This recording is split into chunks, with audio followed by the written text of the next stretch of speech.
আপনি রাস্তা দিয়ে হাঁটতেছেন, সকালবেলা হাঁটতে যান, অনেকে যান না, ব্যায়াম করেন, সকালে হাঁটেন, আপনি ডান পাশ থেকে হাঁটবেন আর মনে মনে ভাববেন আমার নবী বলছে ডান পাশ দিয়ে হাঁটা সুন্নাত, এজন্য আমি হাঁটলাম। আল্লাহ পাক রব্বুল আলামিনকে বলবেন আল্লাহ এই ইবাদতটা একমাত্র আপনাকে দেখানোর জন্যই করছি, মাফ করে দিয়েন। হতে পারে আল্লাহ তাআলা আপনাকে এই আমলটার উসিলায় মাফ করে দিবে। আপনি একা একা হাঁটতেছেন, কেউ নাই আশেপাশে, সকালবেলা একটু ব্যায়াম করতেছেন, পায়চারি করতেছেন, হাঁটাহাঁটি করতেছেন, বাস কেউ নাই, আপনি বাম পাশ দিয়েই হাঁটতেছিলেন, হঠাৎ করে আপনার মাথায় আসছে ওহো গত জুমায় তো হুজুরে বলছিল ডান পাশ দিয়ে হাঁটা সুন্নাত, এখানে তো কেউ নাই, ঠিক আছে আমি নবীর মহাব্বতে, আল্লাহর মহাব্বতে বাম পাশ থেকে ডান পাশে চলে গেলেন। আল্লাহ তাআলা খুশি না বেজার?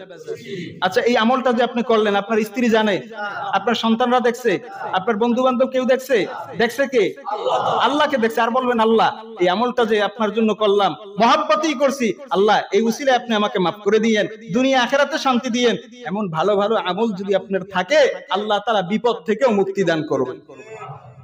এরকম ছোট ছোট আমল থাকার দরকার আমল নামায়। আপনি খানা খাইতে বসছেন, বাসায় কেউ নাই, আপনি নিজে পাকাইছেন অথবা আপনার ম্যাডাম পাকাইয়া বাবার বাড়িতে চলে গেছে, দস্তরখানটা বিছাইলেন, সুন্দর মতো খানা খাইতে বসলেন, মাথায় টুপি নাই, খানা অর্ধেক হয়ে গেছে, টুপি মাথায় দিয়ে খানা খাওয়া কি সুন্নাত? মাথায় টুপি আপনার ছিল না, হঠাৎ করে আপনার মনে পড়ছে আরে ইন্না লিল্লাহ, আমার মাথায় তো টুপি নাই, তাড়াতাড়ি লাফ দিয়ে উঠা আপনি আপনার রুম থেকে টুপি মাথায় দিয়ে তারপরে খানা খাওয়া আবার শুরু করলেন। আল্লাহ খুশি না বেজার? আল্লাহর কাছে বলবেন আল্লাহ আমার স্ত্রীও বাসায় নাই, সন্তানরাও নাই, আমি একা আছি, কেউ দেখে নাই, এই আমলটা শুধুমাত্র আপনাকে দেখানোর জন্যই করছি, আল্লাহ এই উসিলায় আপনি আমাকে হালাল হারাম থেকে বেঁচে থাকার তৌফিক দান করিয়েন, হালাল সম্মানী রিজিকের ব্যবস্থা করে দিয়েন, আল্লাহ আমাকে বড় ধরনের বিপদ থেকে আপনি হেফাজত করিয়েন।